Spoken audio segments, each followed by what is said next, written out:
My name is Sindhu Ramchandren. I am a neurologist by training with specialization in neuromuscular disorders. I am currently an executive medical director at Johnson & Johnson, and my role on this study that we're going to talk about more today is as the clinical lead of the Myasthenia Gravis program in Nipocalimab. I'm happy to walk you through more on what we do in the study, especially sharing with you just an overview of the research that J&J presented at the AANEM conference in 2025, which highlights our continued commitment and scientific leadership in autoantibody diseases. Before we dive in, I wanted to start off by starting with the patient, because that drives everything we do, the patient's perspective. So generalized myasthenia gravis, or MG, is a chronic autoantibody disease where the IgG antibody disrupts the communication between nerve and muscle, and that leads to severe weakness. It can be difficulties in walking, moving your hands, speech, swallowing, breathing, etc. About 700,000 people worldwide suffer from MG, and in the US alone, that's about 100,000 people. And despite available therapies, there's a significant unmet need. And what we hear from the adult and pediatric patients that we are committed to listening to is that their symptoms are not well controlled despite being on current standard of care treatments. MG is not a flexible disease.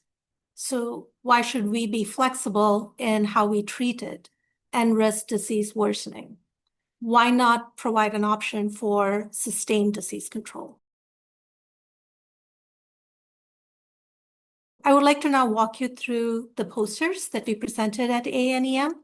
We presented findings from our phase 3 VIVACITY-MG3 trial, including the long-term efficacy data of Nipocalimab in MG, as well as an analysis of a subgroup of adult patients with moderate to severe ocular manifestations of MG. So the long-term efficacy data comes from the VIVACITY-MG3 trial. And as a reminder, we enrolled a broad range of IgG antibody positive MG patients, including anti-AChR, anti-MuSK, anti-LRP4 IgG antibody positive patients, and taken all together, this accounts for approximately 95% of the MG population. Patients completed 24 weeks in the double-blind period before transitioning on to the open-label extension period. We had previously reported that Nipocalimab, when added to background standard of care treatment, demonstrated significant improvement in MG-ADL and qMG, which are the efficacy measurements that we use in MG trials, at week 24 when compared to baseline. What we reported in this poster was that these changes were sustained for 60 additional weeks. In other words, all the way through open label extension week 84 in patients who had previously been on Nipocalimab. We saw the sustained efficacy and improvement in MG-ADL and in qMG.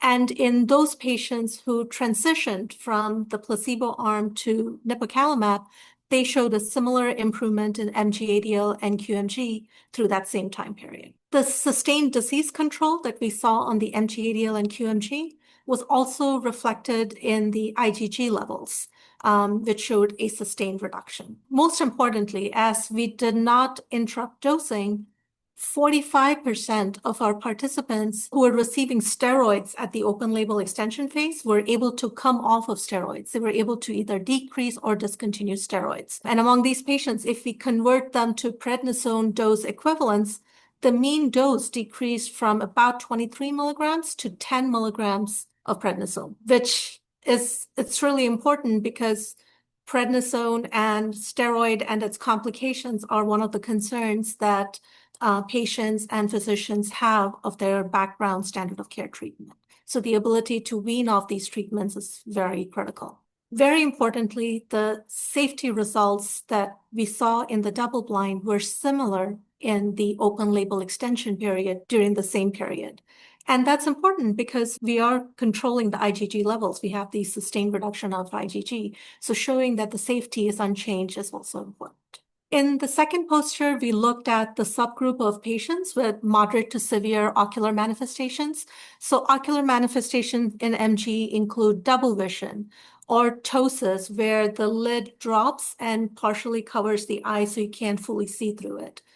And this is an important group because ocular manifestations are sometimes considered difficult to treat in MG, where something else improves the eye symptoms, sometimes lag behind. And these can be very important to a patient's quality of life. As you can imagine, if you have double vision or ptosis, you may not be able to drive. You may not be able to hold a job because of your vision being impacted so much. The VIVACITY-MG3 study was unique in that it placed no limits on the ocular manifestations in patients who were allowed to enter the study. And what we did was assess the efficacy of nipocalimab versus placebo when added to their background standard of care therapy in those with moderate to severe ocular manifestations at the time of entry. And what we saw was that patients treated with nipocalimab showed significant improvement on their ocular scores and on their MG-ADL total scores versus placebo patients. And significantly, a greater proportion of patients achieved this meaningful within-person improvement at week 24. So when you compare their own baseline to where they were at week 24, they showed the significant improvement compared to those who were in the placebo arm. Both of these results are highly significant because, again, listening to the patient who are looking for more control and not these interruptions to their life and their daily schedules, we show that sustained efficacy is achieved with this unique molecular drug, nipocalimab, as well as sustained efficacy is achieved in the findings of the study as well. And finally, I want to emphasize, as you know, Johnson & Johnson has been committed to neuroscience for over 60 years. We are committed to address unmet need in populations with rare disease like MG, but also in developing innovative evidence-based treatments for multiple autoantibody diseases, including the rare indications, the maternal fetal indications, as well as rheumatic diseases. I'm really excited for the patients because they finally have this opportunity of choices available to them to determine what is the best option for them.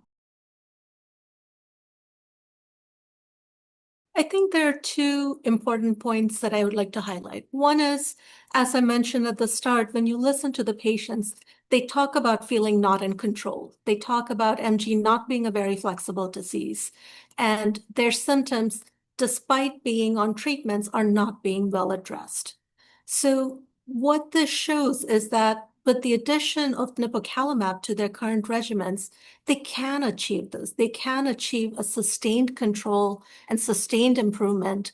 And most importantly, we have safety data that goes with this. So providers can also look at what are the ramifications of continuing treatment as opposed to interrupting treatment and really see that there is really not much of an effect on these patients when compared to the double-blind period. So I think it offers a lot of confidence to patients when they embark on this treatment as an option for their MG.